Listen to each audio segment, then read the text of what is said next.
ہر جگہ تبھی تو لڑانے جا رہے ہیں. میں سمجھ نہیں پایا آپ کس نبی کا کلمہ پڑھتے ہیں اور کس طرح کلمہ پڑھتے ہیں. ارے جو شیطان مردود ہے, نکال دیا گیا ہے, میرے اللہ جب اس کو اتنی طاقت دے سکتا ہے کہ وہ ہر جگہ موجود رہے, بہکانے کے لیے, لڑانے کے لیے, ستانے کے لیے, پریشان کرنے کے لیے, جب مردود کو میرا اللہ اتنی طاقت دے سکتا ہے تو نبیوں کا امام جس کو محبوب بنایا اس کو کتنی طاقت دے گا.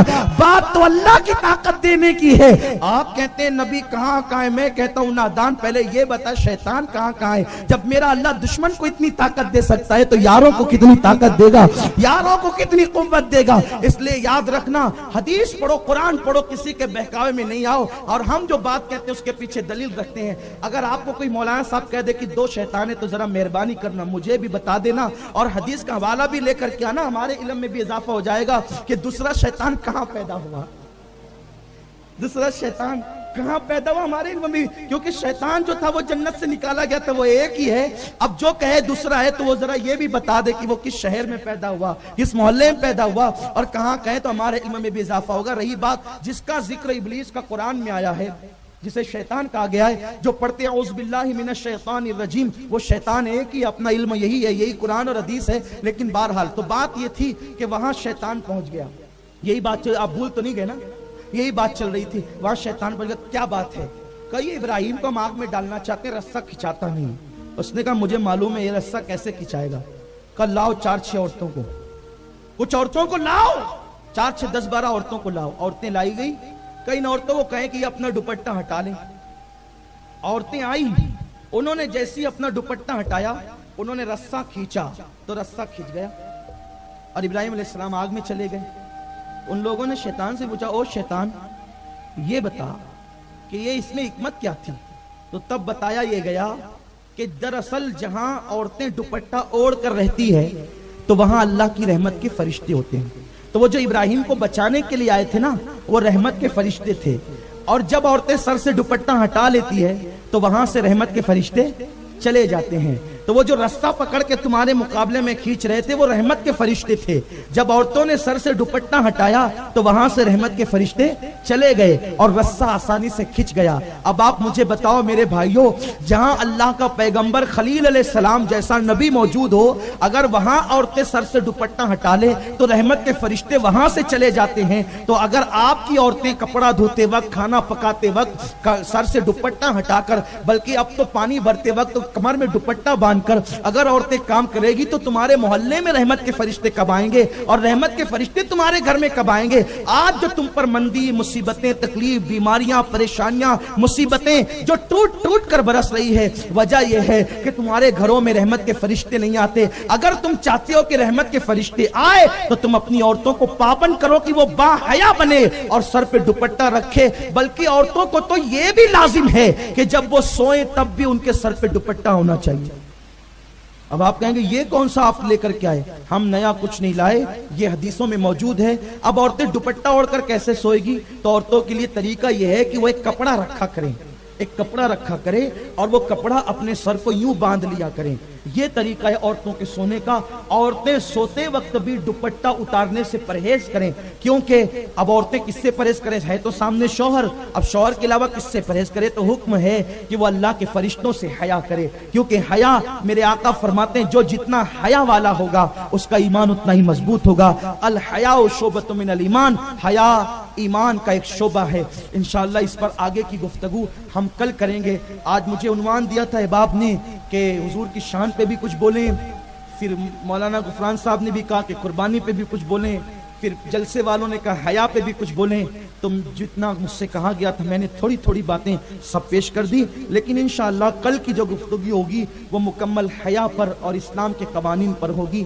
کل کا پروگرام مسجد عبدالجبار کے پیچھے انوار اشرف نگر میں حیدر علی چوک پہ ہوگی. آپ سے گزارش ہے آپ تشریف لائیں. اور یہ بڑا جو ہے وہ پر مغز خطاب ہے حیا کے حوالے سے, اور آپ نے شاید پہلی مرتبہ یہ عنوان رکھا ہے, تو کل ہم اس پہ بھی گفتگو کریں گے. اللہ مجھے آپ سب کو توفیق عطا فرمائے اور اللہ ہمیں ادب رسول پہ قائم رہنے کی توفیق دے. دوران گفتگو کوئی غلطی ہو, آج گوشت ہی سب کچھ ہو گیا, اس لیے قربانی کی جو برکتیں ملنی چاہیے وہ برکتیں نصیب نہیں ہو رہی. آج میں تھوڑا سا اس پر گفتگو کرنا چاہتا ہوں نیت پر. نیت کا بڑا عمل دخل ہے. جیسی نیت ہوگی، آپ نے سنا ہوگا، جیسی نیت ہوگی ویسی برکت ہو. اور صرف قربانی ہی نہیں بلکہ سیکھ لیجئے کہ جو بھی عمل کرو اس میں نیت اچھی رکھو، اللہ کے لیے کرو، اللہ کو راضی کرنے کے لیے. سورہ حج میں اللہ کا ارشاد ہے کہ تمہارا گوشت اور خون اللہ تک نہیں پہنچتا، اللہ تک تو تمہاری دلوں کی نیتیں پہنچتی ہیں، تمہارے دلوں کا تقوی پہنچتا ہے. میرے پیارے آقا صلی اللہ علیہ وسلم کے پیارے دیوانوں، آج کل قربانی اللہ ماشاءاللہ اس لیے بھی لوگ کرتے ہیں کہ گوشت کھانے ملے گا. گوشت تو ملنا ہی ملنا ہے، گوشت نے جانا کہاں ہے؟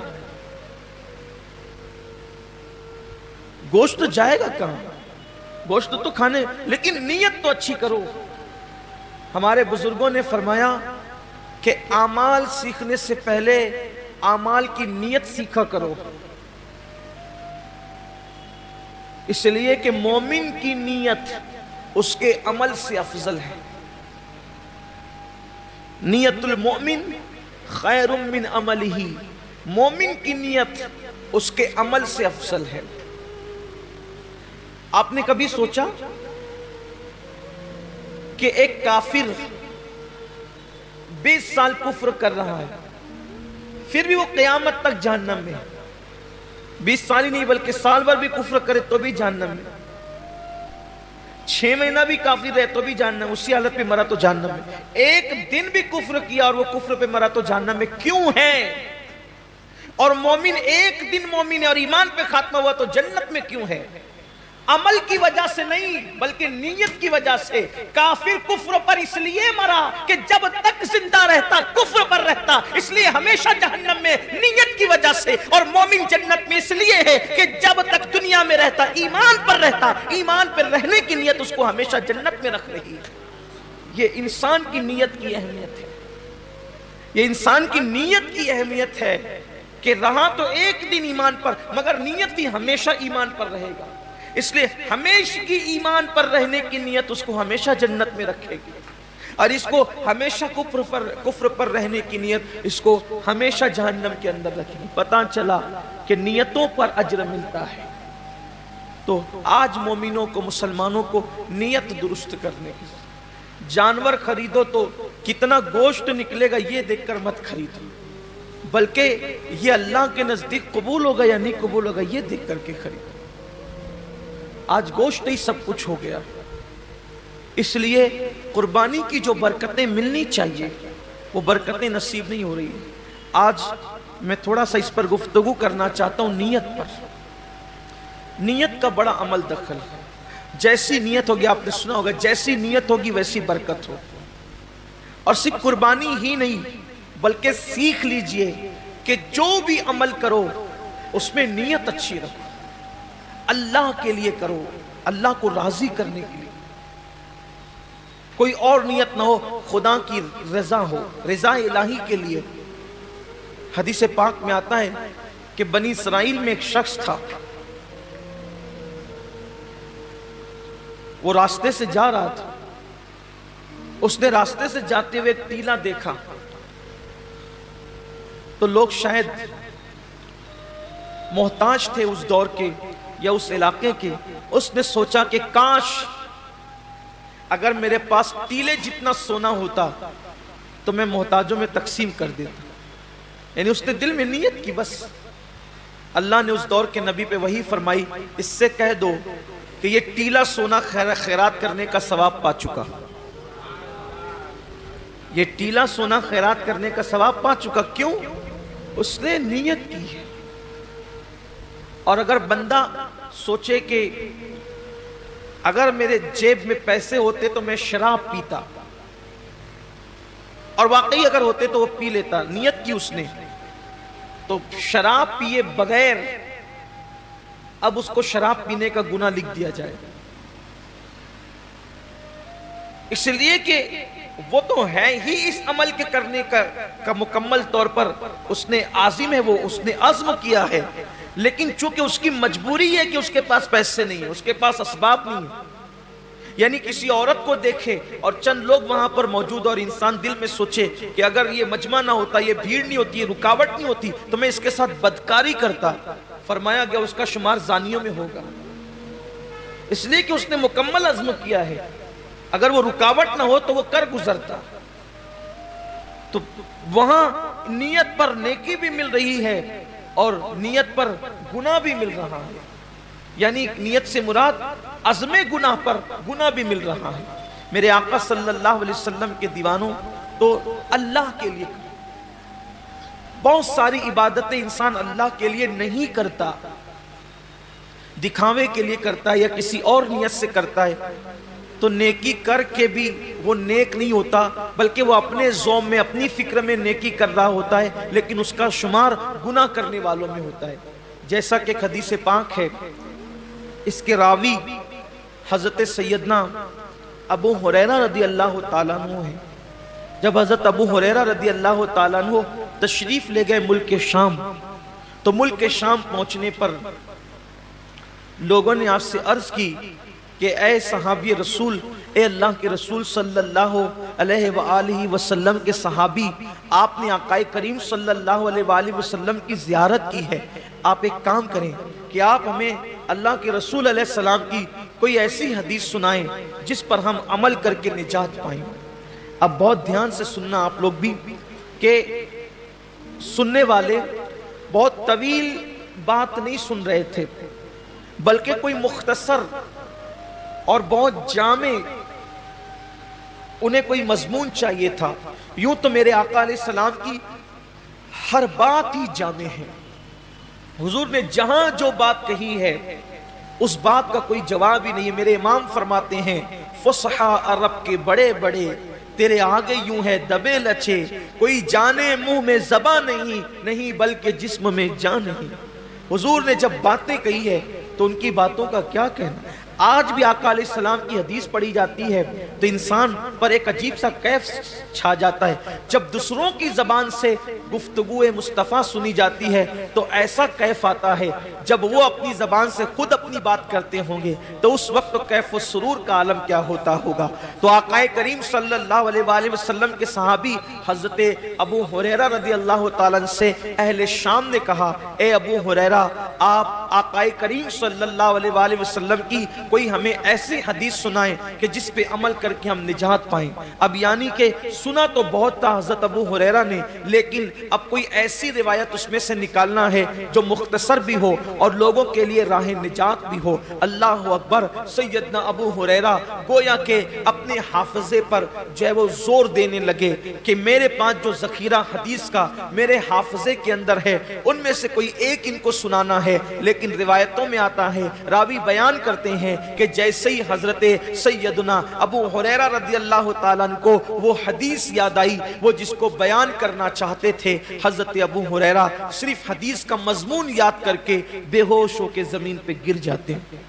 امام غزالی رحمت اللہ علیہ لکھتے ہیں کہ مضمون حدیث یاد کر کے حضرت ابو ہریرہ زمین پہ گر گئے۔ جب آپ کو ہوش آیا، لوگوں نے پوچھا، اے ابو ہریرہ کیا بات ہے؟ حضرت ابو ہریرہ فرماتے ہیں، جس حدیث کو سننے کی تم بات کرتے ہو اس کا مضمون میرے ذہن میں آیا تو اسی لیے مجھ پر غشی طاری ہو گئی۔ اور پھر اب حضرت سیدنا ابو ہریرہ رضی اللہ تبارک و تعالی عنہ حدیث بیان کرتے ہیں۔ حضرت ابو ہریرہ رضی اللہ تعالی عنہ فرماتے ہیں، اے اہل شام، تم میرے نبی کا فرمان سننا چاہتے ہو تو سنو، قیامت کے دن کے بارے میں ہم سب کے آقا و مولا مصطفیٰ جان رحمت صلی اللہ علیہ وآلہ وسلم نے فرمایا کہ سب سے پہلے قیامت کے دن اللہ تعالیٰ 3 لوگوں کا حساب لے گا۔ قیامت کے دن سب سے پہلے کتنوں کا حساب ہوگا؟ 3 لوگوں کا۔ اور اللہ کے رسول علیہ السلام نے فرمایا کہ شہید، جو شہید ہوا تھا، یعنی جس نے جام شہادت نوش کیا تھا، شہادت سے بڑھ کر کوئی عمل ہو سکتا ہے؟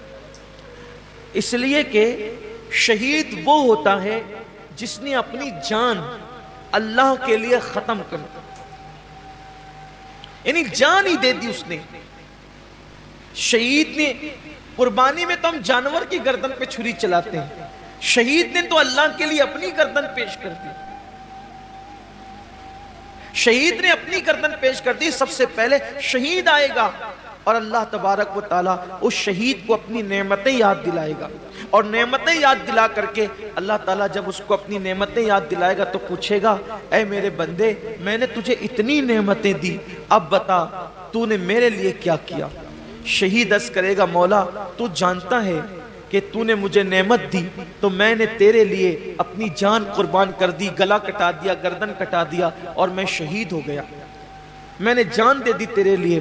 اللہ فرمائے گا تو جھوٹا ہے، اللہ فرمائے گا تو جھوٹا ہے، تو نے اس لیے گردن نہیں کٹائی تھی کہ میں راضی ہو جاؤں، بلکہ تو نے اس لیے گردن کٹائی تھی تاکہ لوگ تجھے بہادر کہیں، لوگ تجھے بہادر کہیں، بہادر کہلانے کی وجہ سے تو نے یہ کام کیا تھا، سو وہ لوگوں نے تجھے کہہ دیا اور میں نے تجھے بہادر کہلوا دیا، اس لیے آج تیرے لیے میرے پاس نہیں ہے کچھ، اور تو نے جس کے لیے عمل کیا تھا اب جا کر کے ان سے صلہ حاصل کر لے۔ گھر کی فریج بھرنے والوں اور گھر کی فریج بھرنے کے لیے قربانی کرنے والوں، یا لوگوں کی جھوٹی شہرت کے لیے قربانی کرنے والوں، ذرا ہوش کے ناخون لو۔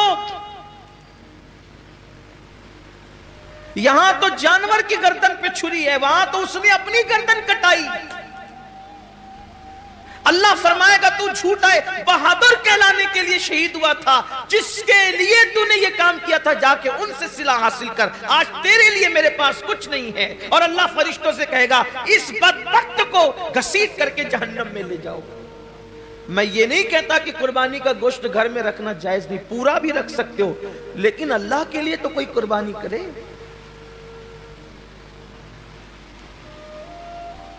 قربانی کا جانور آنے کے بعد خود ہی سے بتاتے پھرتے ہو کہ اتنے کا لائے اور اتنے کا لائے، پوچھا کس نے تھا اتنے کا لائے ہو؟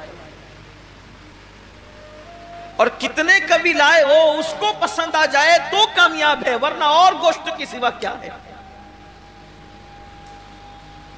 اس کا چرچا مت کرو کہ آپ قربانی کتنے کی کریں، اس لیے کہ کبھی کبھی وہ بہت چھوٹوں کی بھی قبول کر لیتا ہے، بہت چھوٹی قربانیاں بھی وہ قبول کر لیتا ہے، وہ بہت بڑی بڑی بھی رد کر دیتا ہے۔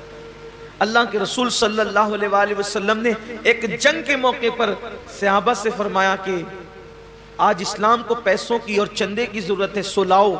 اللہ نے جس کو جتنی حیثیت دی۔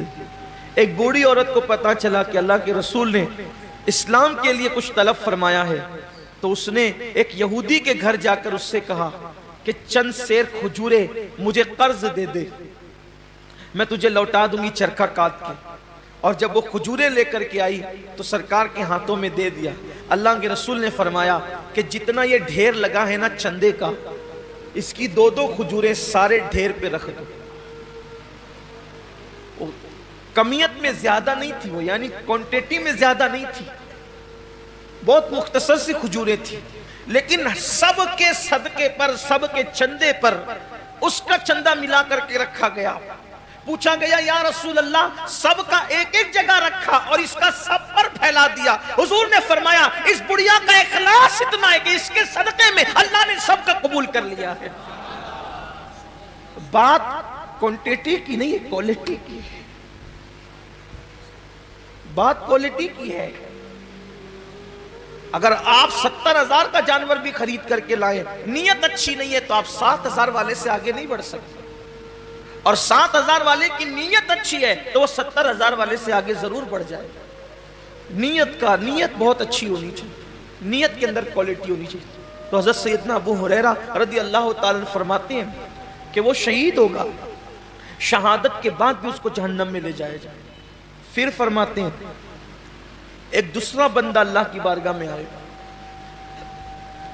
اور آنے کے بعد وہ بندہ جب حاضر ہوگا تو اللہ رب العزت اس کو اپنی نعمتیں یاد دلائے گا، اور جب اللہ تعالیٰ اس کو اپنی نعمتیں یاد دلائے گا تو اللہ فرمائے گا کہ بندے تو نے میرے لیے کیا کیا؟ تو وہ جواب دے گا مولا میں نے علم حاصل کیا، علم پڑھا، اور علم سے میں نے خوب خدمت کی، تلاوت قرآن کی اور پڑھا پڑھایا، سب کچھ کیا، اپنا وقت دیا، وقت لگایا۔ اللہ فرمائے گا تو جھوٹا ہے، تو اس لیے تقریریں کرتا تھا، علم پڑھاتا تھا، خطابت کرتا تھا، تلاوت کرتا تھا کہ لوگ تجھے عالم کہے، قاری کہے، سو تجھے کہلوا دیا گیا۔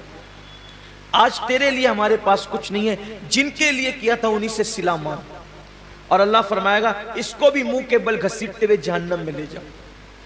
یعنی جس نے علم پڑھایا تھا، رات رات بھر مطالعہ کیا تھا، دن دن بھر لوگوں کے درمیان جا کر کے علوم حاصل کیے تھے، علم حاصل کیا تھا، لوگوں کے پاس سیکھا بھی تھا، سکھایا بھی تھا، تلاوتیں بھی کی تھی، لیکن اس کو وہاں کوئی صلہ نہیں ملے گا، اس لیے کہ اللہ کی رضا نہیں تھی، نیت اچھی نہیں تھی۔ آج آپ دیکھیں کہ ہماری نیتیں کہاں تک مخلص ہے، ہماری نیتوں میں کہاں تک اخلاص ہے۔ قرآن تو کہہ رہا ہے وَمَحْيَايَ وَمَمَاتِي لِلَّهِ رَبِّ الْعَالَمِينَ کہ جینا بھی اللہ کے لیے اور مرنا بھی اللہ کے لیے۔ یہاں تو چند تھوڑی بہت عبادت بھی اللہ کے لیے نہیں کر سکتے، بلکہ حد تو یہ ہے کہ لوگ جنازے میں بھی جاتے ہیں تو اللہ کے لیے نہیں جاتے، حد تو یہ ہے کہ لوگ الیاذ باللہ جمعہ کی نماز میں بھی آتے ہیں تو لوگ سوچتے ہیں کہ کچھ لوگ مجھے دیکھ لیں کہ میں بھی مسجد میں آیا،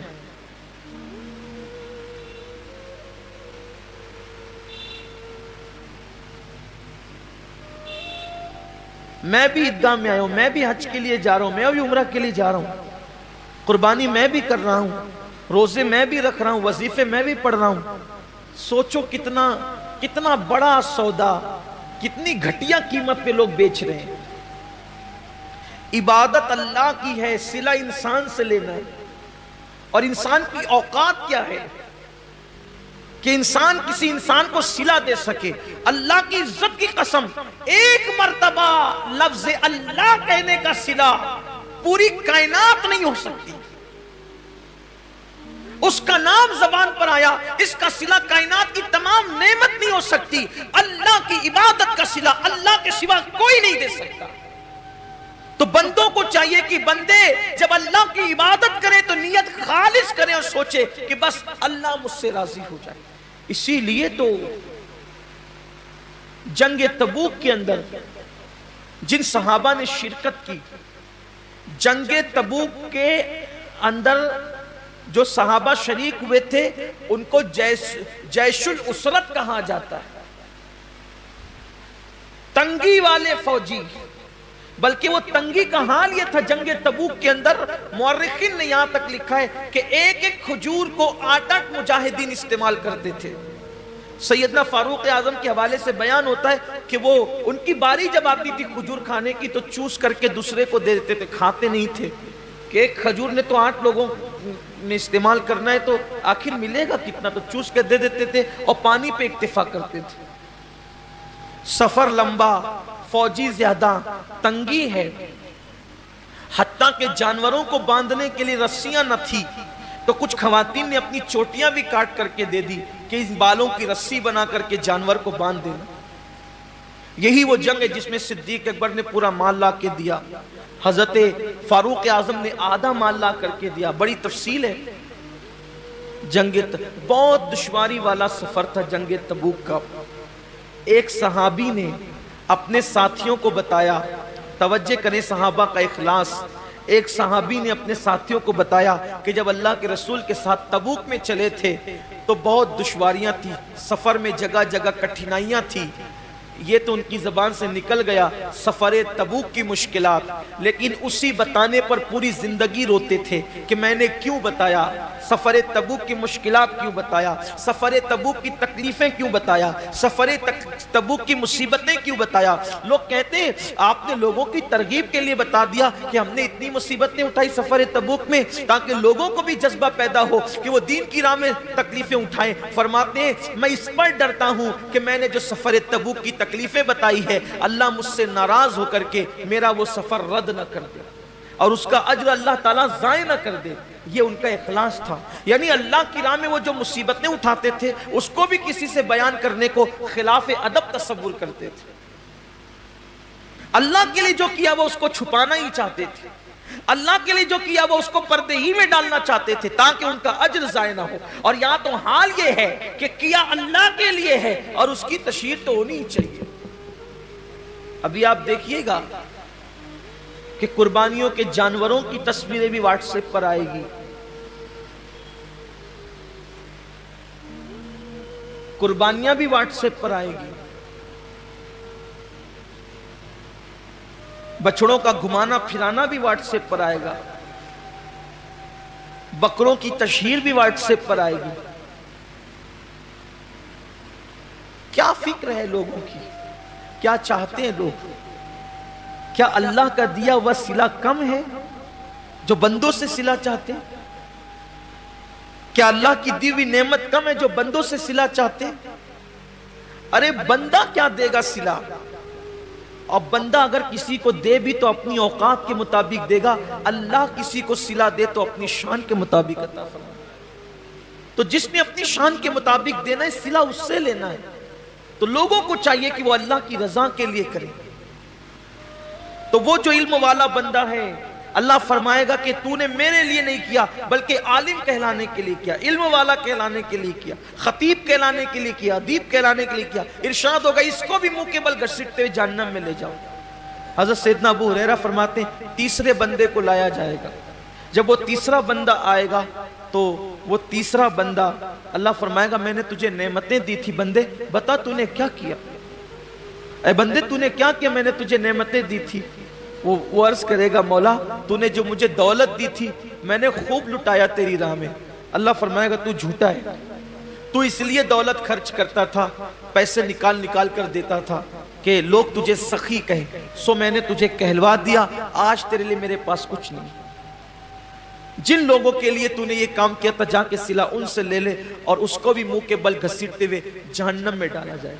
یہ حدیث جب بھی پڑھی جاتی تھی سیدنا ابو ہریرہ جب بھی پڑھتے تھے تو اتنا روتے تھے، ایسا لگتا تھا جیسے کہیں روتے روتے ان کی جان نہ نکل جائے، روتے روتے ان کی روح نہ پرواز ہو جائے۔ لوگ دعائیں کرتے تھے کہ کاش ابو ہریرہ چپ ہو جائیں، کہ پہلے 3 لوگوں کا حساب ہوگا اور تینوں کے پاس کتنے بڑے بڑے اعمال ہوگے، ایک کے پاس شہادت، دوسرے کے پاس علم، تیسرے کے پاس سخاوت، لیکن اللہ تعالیٰ تینوں کو جہنم میں داخل فرمائے گا صرف اس وجہ سے کہ انہوں نے یہ کام اللہ کے لیے نہیں کیا تھا۔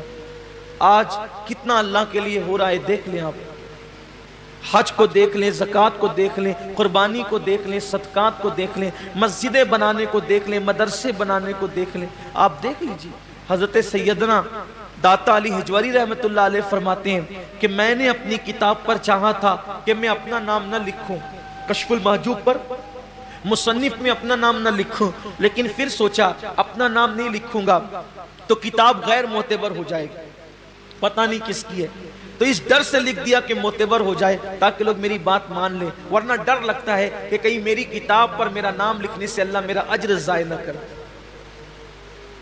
بہت سارے بڑے بڑے ہمارے اسلاف ہیں، بڑے بڑے بزرگ ہیں، انہوں نے خود کتابیں لکھی، اپنا نام نہیں لکھا، اپنے شاگردوں کے نام سے منسوب کر دیا، بلکہ خود اعلیٰ حضرت رضی اللہ تعالیٰ عنہ کے دادا، انہوں نے ان کے متعلق ایک بہت بڑے عالم دین نے مجھے بتایا کہ خطبے کی کتاب انہوں نے خود لکھی مگر اس کو اپنے نام سے شائع کرانے کی بجائے اپنے شاگرد کے نام سے شائع کرا دیا۔ یہ اللہ والوں کی شان ہے کہ اپنے اعمال لوگوں کے نام سے شائع ہو جائیں تاکہ ضائع ہونے سے بچ جائے، کیونکہ اللہ تو دیکھ رہا ہے، صلہ تو اللہ نے دینا ہے۔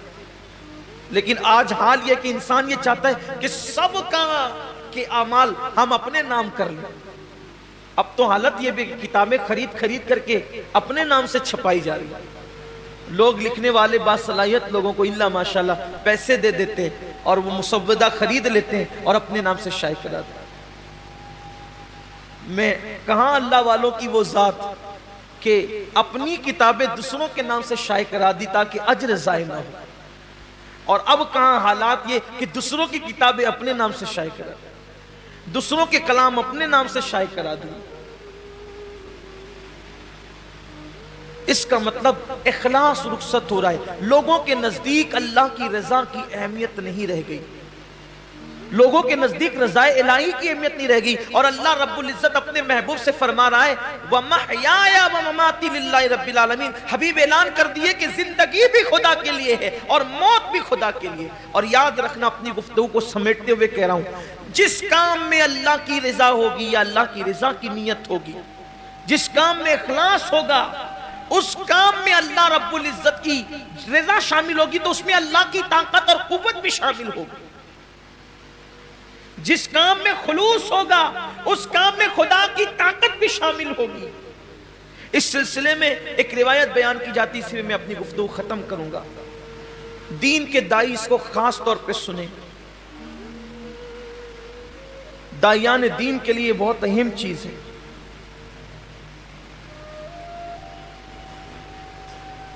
حدیث پاک کا مفہوم ہے کہ بنی اسرائیل میں ایک عابد رہتا تھا، عبادت گزار.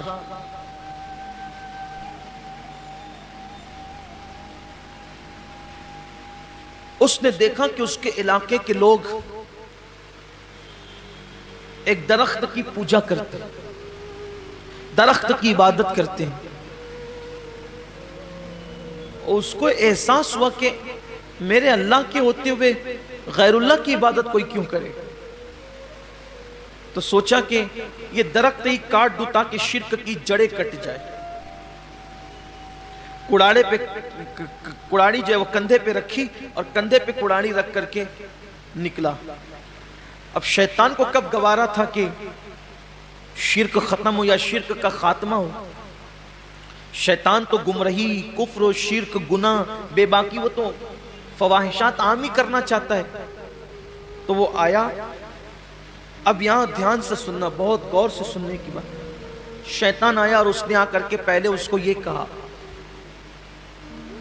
کہ آپ کہاں جا رہے ہیں. شیطان کی عادت ہے جیسا آدمی ویسی بات. آپ کہاں جا رہے ہیں؟ اس نے کہا یہ درخت ہے، لوگ اس کی عبادت کرتے ہیں، شرک کرتے ہیں، میں اس کو کاٹنے جا رہا ہوں تاکہ لوگوں کو شرک سے نجات مل جائے. اس نے کہا میں تجھے جانے نہیں دوں، اپنا اپنا کام کرو، جاؤ. اس نے کہا میں جاؤں گا. کہا کہ میں جانے نہیں دوں گا. اس نے کہا میں جاؤں گا. تو اگر تو جائے گا تو تیرے لیے ایک شرط ہے، اگر تجھے جانا ہے تو پہلے تجھے مجھ سے لڑنا پڑے گا، پھر میں تجھے جانے دوں گا. اب چونکہ اس کے اندر اخلاص بھرا تھا، حالانکہ شیطان سے لڑنا کوئی آسان کام نہیں. شیطان کے پاس اتنی طاقت ہے کہ وہ 2 انگلیوں میں انسان کو مسل سکتا ہے، کیونکہ وہ آگ سے بنا ہوا ہے نا. وہ آگ سے بنایا گیا، مسلے گا تو انسان مر ہی جائے گا. لیکن جہاں اللہ کی رضا ہوگی وہاں اللہ کی قوت بھی ہوگی. یہ خاص بات، اللہ کی طاقت بھی. بڑی معذرت کے ساتھ اگر آپ برا نہ مانے تو میں ایک بات کہوں، قربانیوں کے معاملے میں جو کھینچا تانی مچی ہے نا ہندوستان میں، شاید اخلاص میں کمی آئی ہے تو یہ دن دیکھنے کو. میرا ایمان کہتا ہے کہ اگر یہ کام اللہ کے لیے ہوتا تو کسی کی ماں نے دودھ نہ پلایا تھا کہ یہ دن ہمیں دے. مگر ہم نے اللہ کے لیے کرنا جب چھوڑا اور ٹکیا اور کباب کے پیچھے پڑ گئے، پھر دنیا نے یہ دن. ہنسنے کی بات نہیں ہے یہ، اس لیے کہ جس کام میں رضا الہی ہو. میں یہ نہیں کہتا کہ سب کی نیت اکثر کی جو ہے وہ میں بات اکثریت کی بات کر. اللہ کے کچھ بندے ہیں ایسے جنہیں آپ انگلیوں پہ گن سکتے ہیں. بلکہ اب تو میں لوگوں کو یہ بھی کہتے ہوئے سنو کہ یار گوشت ووشت اب آتا نہیں ہے تو اپنے گھر کے لیے اپنے خود ہی قربانی کریں. یعنی قربانی گھر کے لیے ہو رہی ہے، اللہ کے لیے نہیں ہو رہی. یہ ہم نے اپنے کانوں سے کہتے ہوئے سنا ہے کہ اب گوشت کوئی بانٹنا اٹھتا نہیں ہے تو ہم بھی اپنے گھر کے لیے کریں. یعنی نہیں آ رہا ہے نا گوشت تو خریدنے سے اچھا ہے کہ ہم بھی کچھ پیسے زیادہ ڈال کر کے ایک جانور ذبح کر لیں. یہ صورتحال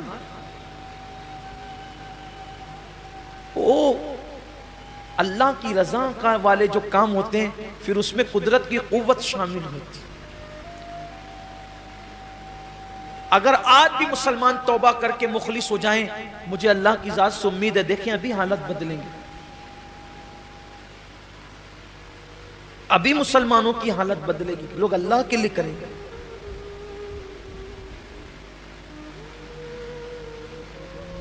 تو شیطان نے کہا کہ مجھ سے تجھے لڑنا پڑے گا تب تو جائے گا. اس نے کہا ٹھیک ہے میں لڑنے کے لیے تیار ہوں. دونوں کشتی لڑنے لگے. اس عابد نے شیطان کو پچھاڑ دیا، اس کے سینے پہ بیٹھ گیا، یعنی اللہ نے اس میں اتنی طاقت دے دی، شیطان کو پچھاڑ دیا۔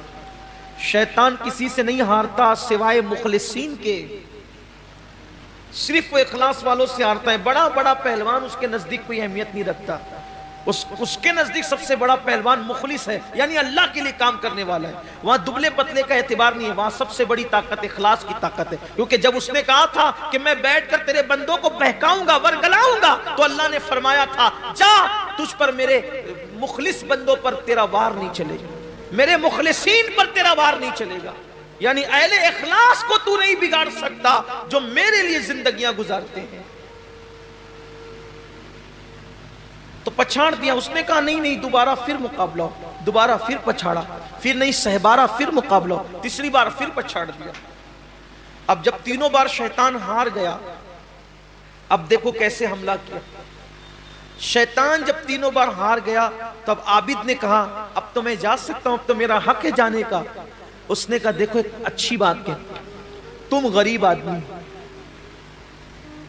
دن بھر پیسہ کماتے ہو، رات کو عبادت کرتے، اگر یہ کمانے کی محنت سے اور مصیبت سے آپ کو نجات مل جائے تو آپ دن بھر عبادت میں گزار سکتے ہو۔ اگر تم یہ کام نہیں کرو گے، ان کو ان کے حال پہ چھوڑو، ان کو ان کے حال پہ چھوڑو، اگر تم یہ کام نہیں کرو گے تو تم سے پوچھ تھوڑی ہوگی۔ تمہارے بستر میں تکیے کے نیچے روزانہ تمہاری ضرورت کے مطابق جتنا تم کماتے ہو 2 درہم تمہیں مل جائیں گے۔ مست دن بھر 1 درہم خرچہ کرنا، 1 درہم میں کھانا پینا اور دن بھر عبادت کرنا، کتنی عبادت ہوگی؟ یا تو دن بھر کماتے ہو پھر رات میں تھوڑی سی عبادت کرتے ہو، یا تو دن بھر عبادت ہوگی، جاؤ واپس لوٹ جاؤ 2 درہم ملا کریں گے۔ یہاں پتا چلا شیطان کو دن بھر کی عبادت منظور ہے، شیطان کو دن بھر کی عبادت منظور ہے، مگر دین کی تبلیغ منظور نہیں ہے ایک لمحے کی۔ دن بھر کی عبادت اس کو منظور ہے مگر دین کی تبلیغ ایک لمحے کی منظور نہیں، کیونکہ وہ جانتا ہے کہ عبادت کرنے والوں نے اگر کتنی بھی عبادت کر لی جائے گا تو اکیلا ہی جنت میں جائے گا، لیکن اگر کوئی دین کی تبلیغ کرتا ہے تو پوری قوم کو جنت میں لے جائے گا۔ اسی لیے اس کو دین کی تبلیغ منظور نہیں ہے۔ وہ تبلیغ کرنے والوں کو، دین کی طرف بلانے والوں کو، دین کے لیے محنت کرنے والوں کو بہت دشمن کی نظر سے دیکھتا ہے۔ تو کہا کہ دن بھر کماتے ہو، 2 درہم ملیں گے، 1 درہم صدقہ کرنا، 1 درہم کھانا، دن بھر عبادت کرنا۔ لیکن یاد رکھیں ایک منزل ایسی آتی ہے، میں نے اپنے قائد، اپنے امیر سے یہ بات انہوں نے مجھے بطور نصیحت کہا تھا، میں نے سنی ہے۔ حضرت نے فرمایا تھا کہ بڑی بڑی محنت، مشقت اور مصیبتیں جس انسان کو مشن سے نہیں روکتی، بڑی بڑی محنتیں اور مشقتیں اور تکلیفیں جس انسان کو اپنے مشن سے نہیں روکتی، اگر اس کے راستے میں راحت، پیسے اور آسائش بکھیر دی جائے، نعمتیں بکھیر دی جائے، تو جو انسان مصیبتوں سے مشن سے نہیں رکتا وہ عیش و عشرت کی لالچ میں اپنے مشن سے رک جاتا ہے۔ اسی لیے اللہ کے رسول علیہ السلام اپنے صحابہ سے کہتے تھے، اے میرے صحابہ، مجھے میرے چلے جانے کے بعد دنیا سے تم پر یہ خوف نہیں کہ میرے بعد تم مشرک ہو جاؤ گے، میرے بعد میری امت مشرک ہو جائے گی، مجھے اس کا خوف نہیں ہے، خوف اس کا ہے کہ میرے بعد میری امت دنیا کی محبت میں مبتلا ہو جائے گی، مال و دولت کی محبت میں مبتلا ہو جائے گی، لوگوں کے دلوں کے اندر دنیا کی محبت رچے گی، مال و دولت کی محبت رچے گی، لوگ دنیا دار ہو جائیں گے۔ اور دیکھ لو آج لوگ الحمدللہ مشرک نہیں ہوئے، لیکن بہرحال لوگ دنیا داری میں مصروف ہو گئے۔ دنیا کی محبت اس قدر لوگوں کے دلوں میں آ گئی ہے کہ اللہ اکبر، ایک طرف اذان ہو رہی ہے اور ایک طرف دکان ہے تو لوگ نماز پر دکان کو ترجیح دیتے ہیں۔ کیا وہ حسین اور خوبصورت دن تھے جب اذان ہوتی تھی تو مسلمانوں کی دکانیں یہ کہہ کے بند ہو جاتی تھی، گاہکوں کو کہہ کے کہ ابھی واپس جاؤ، نماز کے بعد آنا۔ جب تک مسلمان یہ کہتا تھا واپس جاؤ نماز کے بعد آنا، تب تک مسلمان کی دکان پہ کبھی مندی نہیں منڈلاتی تھی۔ جب سے مسلمان کی دکان کا حال یہ ہے کہ اب تو دکان چھوڑ کے نماز جانا تو دور کی بات ہے، بند کر کے جانا تو دور کی بات ہے، مسلمان تو اب گیم بھی کھیلتا رہتا ہے مگر نماز کو نہیں جاتا، فری بیٹھا ہوا ہے تو بھی نماز کو نہیں جاتا۔ اب دکان چھوڑ کے بیچارہ کیا جائے گا؟ جو گیم چھوڑ کے نہیں جاتا، جو کرکٹ چھوڑ کے نہیں جاتا، جو دوستوں کی بارات چھوڑ کر نماز کے لیے نہیں جاتا، وہ دکان چھوڑ کر کے کیا جائے؟ ہم نے تو ایسے بھی بزرگوں کی زندگی پڑھی ہے کہ کسی نے آ کر کے خبر دی کہ بیٹے کا انتقال ہو گیا ہے، تو کہا ابھی نماز کا وقت ہے، بعد میں دیکھیں گے، ابھی نماز کا وقت ہے، بعد میں دیکھیں گے۔ بلکہ یہ تو نماز ہے، نماز۔ ایک بزرگ کے بیٹے کا انتقال ہو گیا اور آپ جا رہے تھے امام اعظم کی بارگاہ میں علم حاصل کرنے کے لیے، تو انہوں نے فرمایا کہ ابھی میں پڑھنے جا رہا ہوں، تم جا کر اس کو دفن کر دو۔ یہ بھی بزرگوں کی زندگی میں انہوں نے علم دین کو اتنی اہمیت دی، انہوں نے نمازوں کو اتنی اہمیت دی۔ یہاں تو حال یہ ہے کہ اہمیت دین کو ہے ہی نہیں، دنیا ہی دنیا، دنیا ہی دنیا، دنیا ہی دنیا۔ بلکہ اب تو عبادت بھی کرتے ہیں دنیا کے لیے، نماز بھی لوگ اس لیے پڑھتے ہیں کہ نماز پڑھوں گا تو تھوڑا مالدار ہو جاؤں، حج کروں گا تو مالدار، بلکہ یہ بھی ہے کہ فلاں بزرگ کی فاتحہ کرنے سے مال ملتا ہے، مال زیادہ آتا ہے، تو اسی نیت سے لوگ، میں نے بہتوں کو دیکھا ہے 11ویں اس نیت سے کرتے ہیں کہ 11ویں کرنے والے جلدی مالدار ہوتے ہیں۔ واہ رے واہ، بڑے پیر کی 11ویں کو کتنا سستے میں بیچا تم نے۔ لوگ مجدد الف ثانی کے یہاں اس لیے جاتے ہیں، بلکہ حضرت مجدد صاحب کے یہاں وہ بھی جاتے ہیں جو اور جگہ کے لیے منع کرتے ہیں، اس لیے کہ مجدد صاحب کے مزار کی خصوصیت یہ ہے جو وہاں حاضری دیتا ہے وہ مالدار ہو جاتا ہے۔ اس مزار کی دو خصوصیت ہے، مجدد الف ثانی کے مزار کی دو خصوصیت ہے۔ عام انسان جاتا ہے تو مالدار ہو جاتا ہے، حافظ قرآن اگر وہاں جا کر ایک بار قرآن پڑھ لے ساری زندگی پھر وہ کبھی قرآن نہیں بھول سکتا۔ مجدد صاحب کی مزار کی فضیلت یہ، اسی لیے بڑے بڑے بدعتیوں کو وہاں پر قرآن پڑھتے دیکھا گیا، 8-8 دن کے لیے آتے ہیں، 5-5 دن کے لیے آتے ہیں، پورا سناتے ہیں۔ ہم کہتے ہیں نادان، غلام کی فضیلت تو مان لی،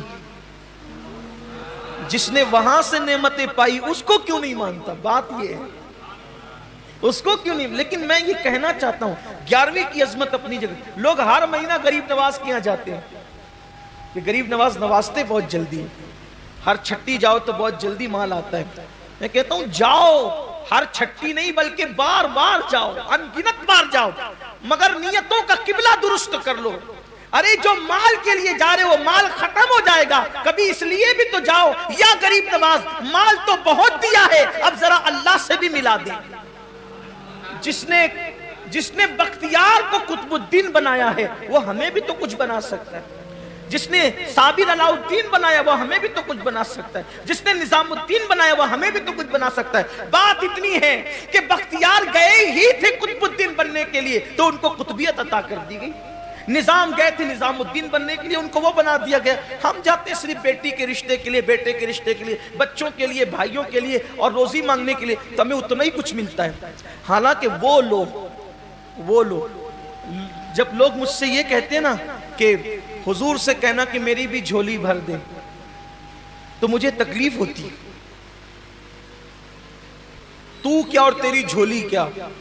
ارے جیسا سخی ہے ویسا مانگ۔ یہ کیوں کہتے ہو کہ ہماری جھولی بھر دو؟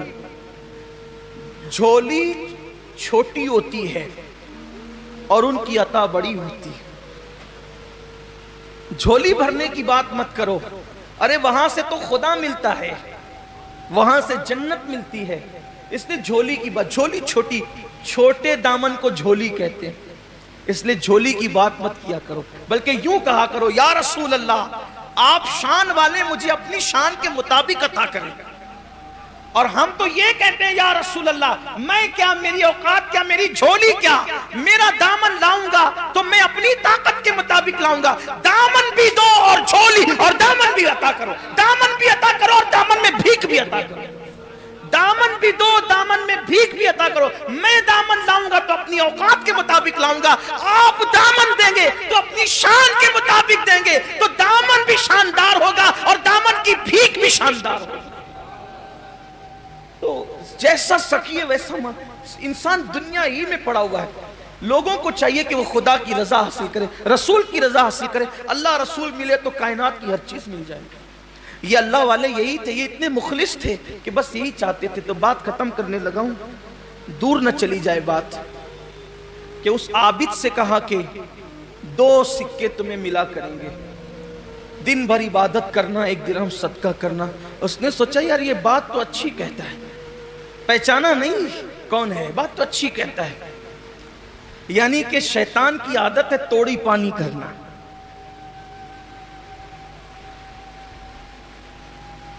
وہ اس عابد سے توڑی پانی کرنے لگا اپنی زبان میں۔